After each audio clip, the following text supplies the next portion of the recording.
Hello दोस्तों, welcome to this channel. आज हम लोग पढ़ने वाले trick to memorise schedule of Indian constitution.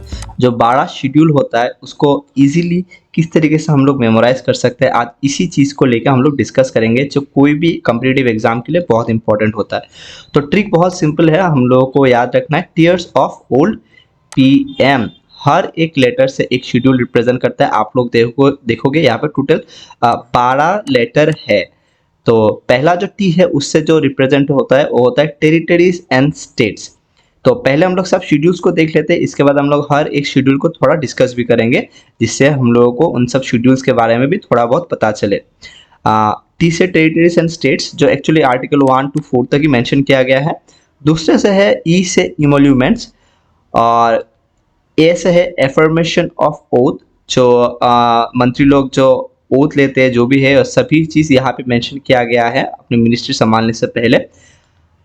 Are से है राज्यसभा में कितना सीट एलोकेशन होगा, या स्टेट लेजिस्लेटिव असेंबली जो भी है, इन सब के बारे में मेंशन किया गया है शेड्यूल 4 में। शेड्यूल 5 में है एस, देखिए TEARS, एस से है शेड्यूल ट्राइब्स के बारे में मेंशन किया गया है इस शेड्यूल में।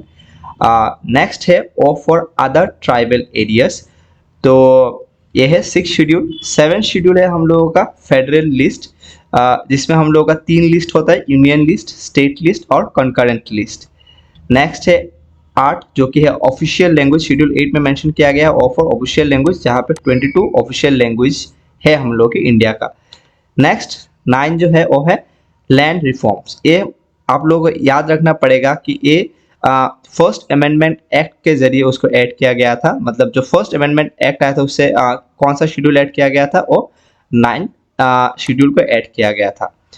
तो 1951 में आया था the first amendment act. Next जो है 10, वो है डेफिकेशन। तो इसको हिंदी में दल बदलू भी कहा जाता है। तो ये एक बहुत ही मेल प्रैक्टिस होता है, इसके बारे में पढ़ेंगे हम लोग बाद में।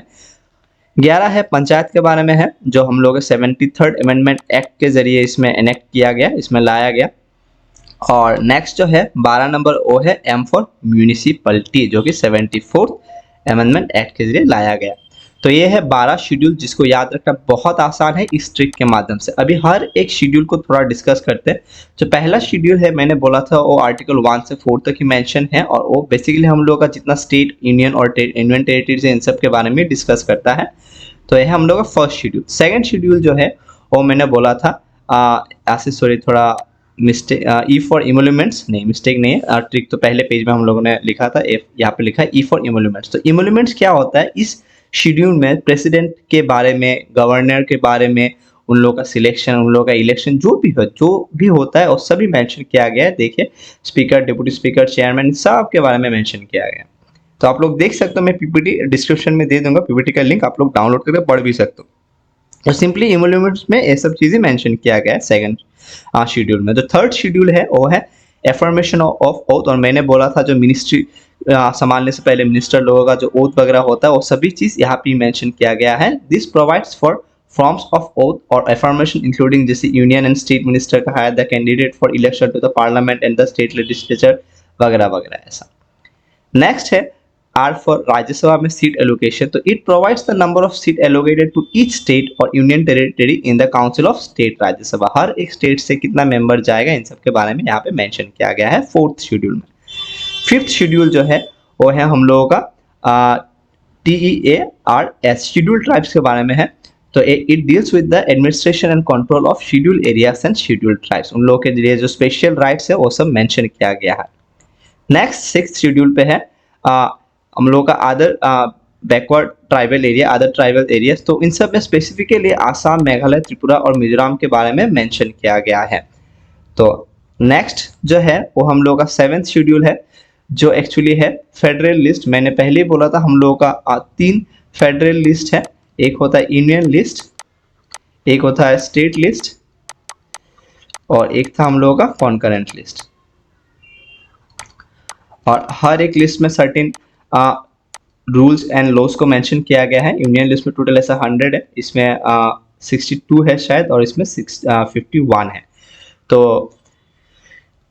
7th शेड्यूल में देखिए it includes 3 list determining the legislative authority for various subject matters. Union list include subject वगैरह ऐसा। देखिए स्टेट लिस्ट के बारे में भी मेंशन किया गया है और कॉन्करेंट लिस्ट के बारे में मेंशन किया गया है, और इन तीनों लिस्ट के बारे में थोड़ा अच्छे से यहाँ पे एक्सप्लेन भी किया गया है। तो एमसीक्यू के लिए इतना ज़्यादा इंपॉर्टेंट है नहीं, सिंपली आप ऐसे भी याद रख सकते हो कौन से आर्टिकल में फेडरल लिस्ट के बारे में मेंशन है। तो आर्टिकल 246 ये भी एमसीक्यू बेस्ड एग्जाम में आता है। बाकी आप लोग पढ़ सकते हो पीपीटी डाउनलोड करके या स्क्रीनशॉट भी रख सकते हो। नेक्स्ट 8 शेड्यूल जो है ऑफिशियल लैंग्वेजेस का है। तो मैंने पहले ही बोला हम लोग का टोटल कितना लैंग्वेजेस है, 22 लैंग्वेजेस है। तो 22 लैंग्वेज कौन कौन सा है सब याद रखना है, इतना इंपॉर्टेंट नहीं है, याद रहे तो बढ़िया बात है, लेकिन एग्जाम में जनरली ऐसे ही पूछा जाता है कि कितना ऑफिशियल लैंग्वेज है। तो थोड़ा पढ़ लेते हैं। It contains the list of recognised language in India. Originally कितना लैंग्वेजेस को इस शेड्यूल में जगह मिला था, 14 लैंग्वेजेस को, लेकिन प्रेजेंटली धीरे धीरे उसको बढ़ाया गया और वर्तमान में कितना टोटल लैंग्वेज है, 22 लैंग्वेजेस है।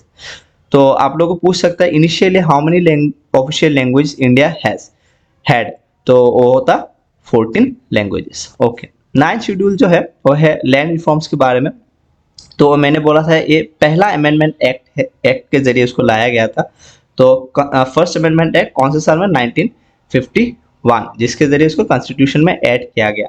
तो जो मेन पर्पस था उसका ये था कि 9th शेड्यूल का कि सर्टेन जो एक्ट्स और रेगुलेशंस लगा के, जैसे यहाँ पे देखते थे object behind adding the 9th schedule was to protect certain acts and regulation from being declared void to the ground and they violate the fundamental rights provided under part 3 of the constitution। तो part 3 क्या था हम लोगों का, fundamental rights के बारे में। तो उन सब में कुछ वायलेशंस वगैरह आता है। लैंड का जो हम लोग का था ना, पहले था फंडामेंटल राइट्स, जो एंसेस्ट्रल प्रॉपर्टी था वो मिलना फंडामेंटल राइट्स था, लेकिन उसको हटाया गया, बोला गया कि फंडामेंटल राइट्स नहीं है वो लीगल राइट्स है।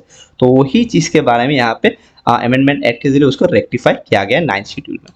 नेक्स्ट जो है 10th शेड्यूल, तो ये है डेफिकेशन। तो मैंने बोला था इसको हिंदी में दलबदलू बोला जाता है। तो एक्चुअली क्या होता है कि it contains provision relating to the disqualification of the member of parliament and state legislature on the ground of defection. मतलब अगर वो लोग किसी कारण से इलेक्शन के बाद अगर दल बदल करते, जिससे कि नंबर ऑफ एमपीज का पलड़ा किसी पर्टिकुलर दल के लिए बढ़ जाता है, वो लोग सत्ता में आ जाते, तो वो अलाउड नहीं है, वो एक इलीगल प्रैक्टिस है। तो 10th schedule was added by the constitution 52nd amendment act के जरिए उसको ऐड किया गया 1985 में। Combat the evil of political defection and is also called the anti defection law. तो एंटी डिफिकेशन लॉ कौन से शेड्यूल में मेंशन किया गया, 10th शेड्यूल में। एग्जाम में पूछ सकता है कि in which schedule anti defection law is mention, और ये भी पूछ सकता है कि by which amendment act defection anti defection law enacted to the constitution of India, वो था 52nd अमेंडमेंट एक्ट। नेक्स्ट जो है हम लोगों का 11th शेड्यूल जो कि है पंचायत के बारे में। तो यहाँ पे पंचायत सिस्टम कैसा होगा उसके बारे में मेंशन किया गया है, और वो ऐड किया गया था 73rd अमेंडमेंट एक्ट के जरिए 1992 को। तो वो बेसिकली जो एक विलेज लेवल, पंचायत लेवल पे किस तरह का पावर और अथॉरिटी और रिस्पॉन्सिबिलिटी होना चाहिए, इन सब के बारे में ही बोला गया है इस शेड्यूल में। तो यहाँ पे टोटल 29 फंक्शनल आइटम्स है पंचायत में। तो ये इतना भी इम्पोर्टेंट नहीं है एमसीक्यू बेस्ड एग्जाम के लिए, कितना 29 फंक्शनल आइटम्स है। ज़्यादा से ज़्यादा आपको याद करना है ऐसा कि कौन से शेड्यूल में पंचायत के बारे में मेंशन किया गया है 11th शेड्यूल में, और कौन से अमेंडमेंट एक्ट के जरिए उसको ऐड किया गया था, वो था 73rd अमेंडमेंट एक्ट के जरिए। नेक्स्ट जो है लास्ट शेड्यूल 12th शेड्यूल, वो है म्यूनिसिपलिटी।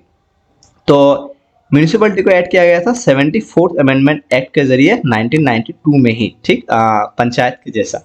तो बेसिकली म्यूनिसिपलिटी कौन से शेड्यूल में मेंशन किया गया है, 12th शेड्यूल में, और कौन से साल में उसको कौन से अमेंडमेंट एक्ट के जरिए उसको लाया गया, वो 74th अमेंडमेंट एक्ट के जरिए 1992 में लाया गया। तो आप लोग कमेंट में बताइए कि सबसे पहला म्यूनिसिपलिटी जो था, म्यूनिसिपलिटी बोर्ड या म्यूनिसिपलिटी काउंसिल, हमारे देश में कौन से स्टेट में सबसे पहले उसको लागू किया गया था। कमेंट में ज़रूर बताइए, हम लोगों ने अपने पहले वीडियो में डिस्कस किया था ये। ओके, वीडियो अच्छा लगा तो लाइक कीजिए और सब्सक्राइब कीजिए। Thank you.